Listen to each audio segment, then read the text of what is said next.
আসসালামু আলাইকুম দর্শক, জামিলুর রহমান আপনাদের স্বাগত জানাচ্ছি। বন্ধুরা, বিপিএল সিলেট পর্বের আজকে দুটি খেলা রয়েছে এবং প্রথম ম্যাচে পরস্পর মুখোমুখি হচ্ছে সিলেট স্ট্রাইকার্স এবং খুলনা টাইগার্স। সিলেট স্ট্রাইকার্স সিলেট পর্বে এসে 3টি ম্যাচ খেলেছে, তার মধ্যে একটি ম্যাচে জয়লাভ করেছে, দুটিতে পরাজিত হয়েছে এবং সর্বশেষ ম্যাচে সিলেট স্ট্রাইকার্স ঢাকাকে 3 উইকেটে হারিয়েছে। প্রতিদ্বন্দ্বিতাপূর্ণ ম্যাচ হয়েছিল। প্রথমে ব্যাট করে ঢাকা ক্যাপিটালস 193 রান করলো এবং সেই রান তাড়া করতে গিয়ে সিলেট স্ট্রাইকার্স 7 উইকেট হারিয়ে জয়ের লক্ষ্যে পৌঁছে গেছে। দারুণ প্রতিদ্বন্দ্বিতাপূর্ণ হয়েছিল একটা ম্যাচ। এই ম্যাচে লিটন দাস ফর্মে ফিরেছেন, পাশাপাশি মুনিম শাহরিয়ার তিনি 50 পেয়েছেন, যার কল্যাণে কিন্তু 193 রান করতে সক্ষম হয়েছিল। কিন্তু 194 রানের জয়ের লক্ষ্যমাত্রা নিয়ে সিলেট স্ট্রাইকার্স গুড স্টার্ট দিয়ে শুরু করলেও সেটাকে মাঝে মধ্যে হয়তো ঢাকার বোলাররা নিজেদের নেওয়ার চেষ্টা করেছে ম্যাচের লাগামটাকে। কিন্তু জাকির হাসানের প্রশংসা করতে হয়, অসাধারণ একটা 50 তিনি করেছেন, 58 রান করেছিলেন জাকির হাসান। এবং শেষ দিকে এসে আমরা দেখলাম ছোট ছোট কিছু ক্যামিও, বিশেষ করে জাকির আলী অনেক তিনি অসাধারণ ব্যাট করলেন, লিটল ক্যামিও 20 রান করলেন এবং ফিনিশিংটা করেছেন ক্যাপ্টেন আরিফুল হক, অসাধারণ। তিনি 30 রান করলেন শেষ দিকে এসে, মেরে কেটে ব্যাট করে ম্যাচটাকে নিজের পকেটে পুরে নিলেন। অর্থাৎ সিলেট হোম গ্রাউন্ডে কোনো জয় ছিল না আগের দুটি ম্যাচে, তৃতীয় ম্যাচে এসে জয় পেয়েছে। এখন সিলেটের পয়েন্ট হচ্ছে 4 ম্যাচে 1টি জয়, 3টি পরাজয় এবং 2 পয়েন্ট। পয়েন্ট টেবিলের 5 নম্বর স্থানে রয়েছে সিলেট স্ট্রাইকার্স। পক্ষান্তরে খুলনা টাইগার্স পয়েন্ট টেবিলের 4 নম্বর স্থানে রয়েছে, 3টি ম্যাচে 2টি জয় 1টি পরাজয়, 4 পয়েন্ট তাদের।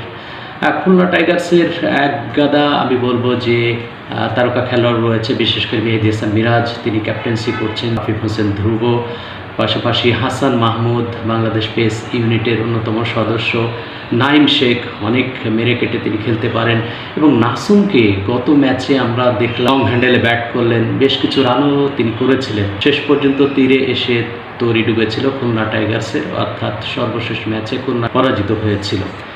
আরেকটা ম্যাচ দিনের অনুষ্ঠিত হবে দুর্বার রাজশাহী এবং ক্যাপিটাল ঢাকার মধ্যে। দুর্বার রাজশাহী পয়েন্ট টেবিল 5 নম্বর স্থানে, 5 ম্যাচ থেকে 2টি জয় 1টি পরাজয়, 4 পয়েন্ট। আর ঢাকা ক্যাপিটালস পয়েন্ট টেবিলের একেবারেই তলানিতে রয়েছে, এখনও পর্যন্ত জয় নেই। 6টি ম্যাচ খেলেছে ঢাকা ক্যাপিটালস, 6 ম্যাচের মধ্যে কোনো জয় নেই, সবগুলো ম্যাচে তারা পরাজিত হয়েছে।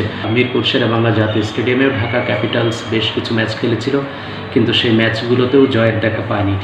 তবে যদি রাজশাহীর কথা বলি, এনামুল হক বিজয় সামনে থেকে নেতৃত্ব দিচ্ছেন, তার ব্যাটও কথা বলছে, ধারাবাহিকতা আরেকটু যদি নিয়ে আসতে পারেন তার ব্যাটিং, তাহলে আমার মনে হয় আরও ভালো কিছু রেজাল্ট পেতে পারে দুর্বার রাজশাহী। পাশাপাশি তাসকিন আহমেদের বিপিএলের ইতিহাসে তিনি যে ভালো বোলিং করেছেন, 19 রানে 7 উইকেট নিয়েছেন, সিলেটেও উইকেট পাচ্ছেন, কিন্তু বোলিংয়ের ধারাটা আরেকটু যদি বাড়াতে পারেন সিলেটে, তাহলে দুর্বার রাজশাহী হয়ে যেতে পারে পয়েন্ট টেবিলের 4র্থ।